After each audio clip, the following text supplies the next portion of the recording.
Welcome to IAS project. In this video, let's talk about later Vedic kingdoms. In the last video, we have talked about important kingdoms of later Vedic period. They were none other than Kuru, Panchala, Kosala, Videha and Kasi. So out of these 5 kingdoms, initially Kuru and Panchala were very prominent, and when Kuru and Panchala declined, Kosala, Videhi and Kasi came up. Now let's discuss further. So during the later Vedic period, Kosala and Videha kingdoms were mainly the easternmost territory of the Aryan expansion. Let's look this on the map.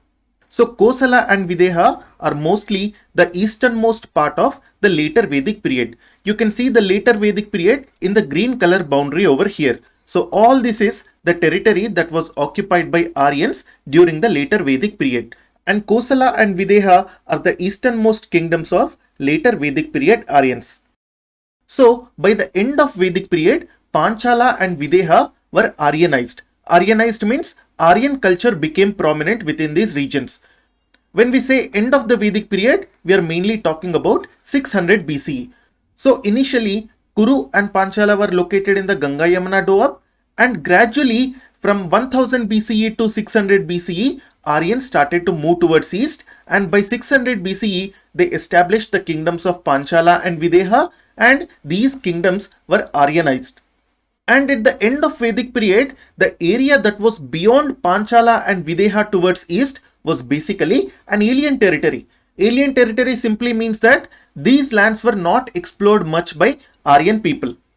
We also know this from Atharva Veda, because Atharva Veda says that the people who were living in Anga and Magadha kingdoms were mainly the enemies of Aryan people. Similarly, Aitreya Brahmana also says that Pundras who were living in Bengal and Andhras who were living in South India were considered as outside the Aryan identity. We already talked about Aitreya Brahmana. Aitreya Brahmana is a Brahmana that is associated with Rig Veda, and Aitreya Brahmana was probably written around 800 BCE. Please note here, Rig Veda is the early Vedic literature, but Brahmanas are later Vedic literature. That is why, although Aitreya Brahmana is associated with Rig Veda, it was only written during later Vedic period. So that is about Anga, Magadha, Pundra and Andhras. Let's see these locations on the map.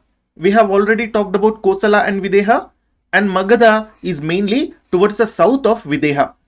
Moreover, Magadha is also located on the southern side of river Ganga. That is nothing but on the right bank of river Ganga. To the east of Magadha, there was Anga. And further east in Bangladesh, we have Pundra as well as Vanga. Please notice all these kingdoms also. So all these kingdoms which are shown in red color here were not important in later Vedic period. However, these became important in Mahajanapada period. So we will talk more about this during Mahajanapada period also. So Aryan culture basically spread from northwestern part of India into West Bengal. And all this happened during later Vedic period, which simply means that from 1000 BCE to 600 BCE.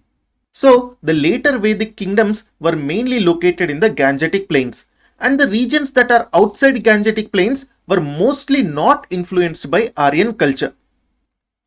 If we talk about Videha, Videha was mainly located in northern part of Bihar. And we can also say that Videha was located towards the east of river Gandak. River Gandak has been called as Sadanira in the later Vedic literature.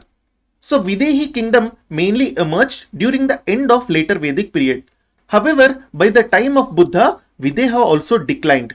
And Videha was basically replaced by the tribal confederacy of Vriji. Vriji is also called as Vajji. So Vriji was basically a Sanskrit word, whereas Vajji was a Prakrit and Pali word. What is Prakrit and Pali? We will talk about that when we discuss Buddhism. Alright, what is the meaning of tribal confederacy? Tribal confederacy simply means a group of tribes. And this group of tribes basically established power in the erstwhile region of Videha. And this was basically the Vriji or the Vajji. So to the south of Videha, that is nothing but on the bank of Ganga, we had the kingdom of Magadha. Let's look at the Magadha kingdom on the map. So if this is Videha, we have Magadha over here. Magadha is basically located towards the south of Videha. Moreover, Videha and Magadha were also separated by the Ganga river. Videha is on the left side of Ganga, whereas Magadha is on the right side of river Ganga. I hope the location is clear. However, during the later Vedic period, Magadha was not very important. It was only minor kingdom. Magadha came to importance during Mahajanapada period, and Magadha kingdom rose to prominence during Bimbisara's rule.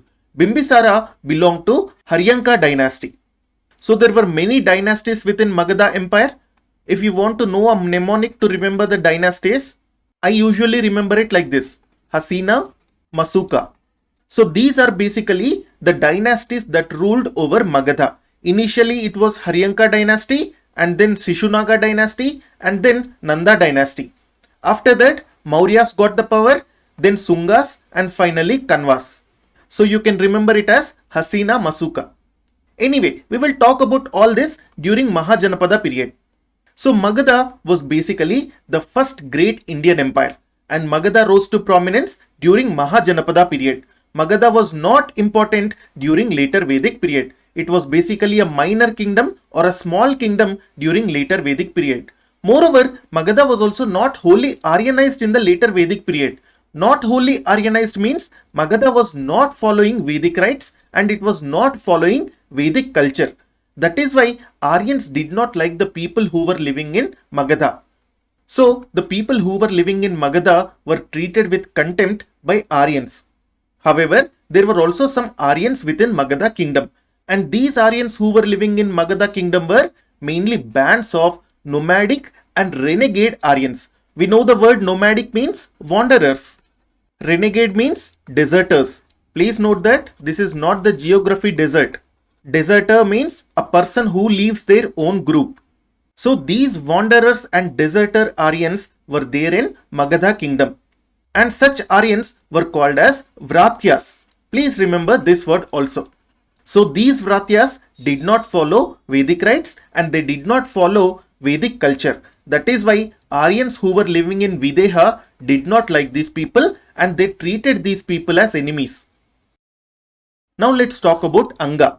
To the east of Magadha kingdom, there was another small kingdom which was called as Anga. Let me show you on the map. So if this is the region of Magadha, then Anga was located over here on the eastern side of Magadha. Both Magadha as well as Anga were small kingdoms during later Vedic period. However, both Magadha and Anga got importance in Mahajanapada period. So Anga kingdom was basically located on the borders of West Bengal. Beyond Anga, towards the eastern direction, we know we have Bangladesh and Assam. However, Bangladesh and Assam were outside the Aryan civilization during the later Vedic period. So we can say Aryan culture did not spread into Bangladesh and Assam during later Vedic period. We also know this from literary evidence also. For example, later Vedic texts say that Aryans were mainly populated in the regions of Gangetic plains up to the Bengal region. So beyond the Bengal region, Aryan culture was not existing. Moreover, the area that is towards the south of river Ganga has also been mostly ignored in the later Vedic texts. This shows that Aryan culture was also not being followed in areas south of river Ganga. So the later Vedic Aryans were mainly located in the areas between river Ganga and Himalayan foothills. Himalayan foothills simply means Nepal region. So this is about the Ganga plains. Later Vedic literature also talks about the Rig Vedic areas like Punjab and northwestern part of Indian subcontinent. However, these areas are mentioned very rarely within the later Vedic literature. Moreover, we have also learnt that later Vedic people considered the areas of Punjab and northwestern parts of Indian subcontinent with contempt. They said that in Punjab and northwestern parts, sacrifices were not being conducted anymore. And also, those people were not respecting priests. That is why the later Vedic Aryans treated the people who were living in Punjab with contempt. So in later Vedic period, many kingdoms were established. We have only seen a few examples like Kuru, Panchala, Kosala, Videha and Kasi. These are mainly the important kingdoms. Other than these 5 kingdoms, many other kingdoms were also established. So the special feature of these kingdoms during later Vedic period was that these kingdoms had permanent capitals. Please note that these capitals were not cities. They were mostly small towns or they were large villages, but they were not cities. Moreover, these kingdoms during later Vedic period also had a rudimentary form of administrative system. A rudimentary form means a very basic form of administrative system. We have used the word rudimentary here because a very good taxation system was not there. Without a proper taxation system, administration can never be done at any place. That is why the kingdoms in later Vedic period had a rudimentary form of administrative system. In early Vedic period, we have talked about some of the tribal assemblies. For example, we talked about Sabha, Samiti and Videha. We know that these were very important during early Vedic period. However, during later Vedic period, their importance decreased. And in many places, these village assemblies or these tribal assemblies also changed their character, which means that these tribal assemblies in some places became Ganas. Ganas simply means tribal republics.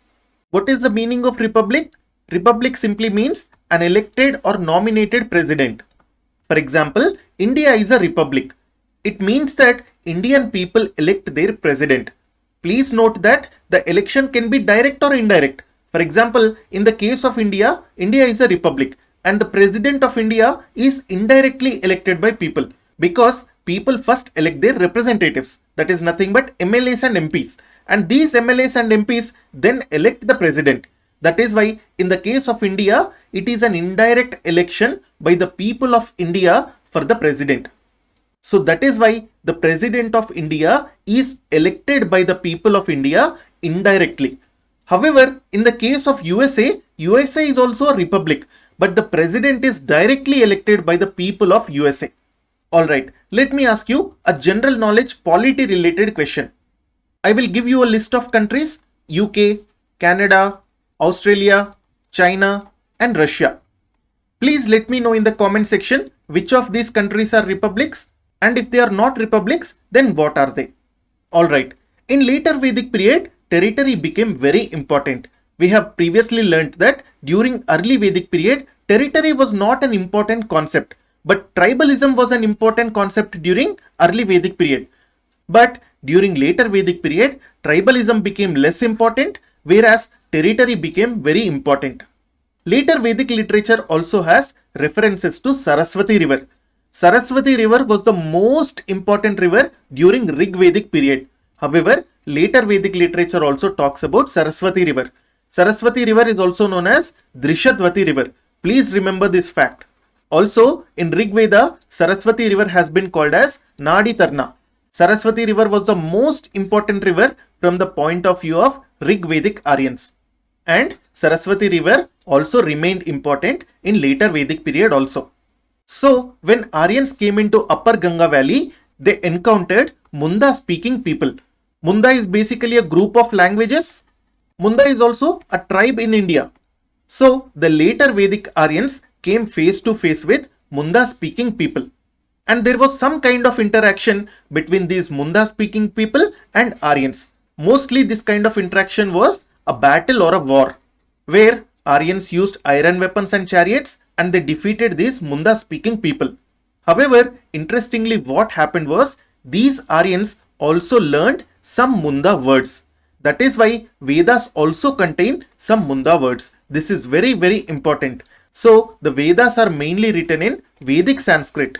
However, Vedas also have some Munda words and also some Dravidian words. What does this indicate? This indicates that there was cultural interaction between Vedic Aryans and Munda speaking people and Dravidian speaking people. Please like and subscribe. You can download this presentation from our Telegram channel. The name of the channel is IAS Project. The link for this channel has been given in the description section below. Thank you.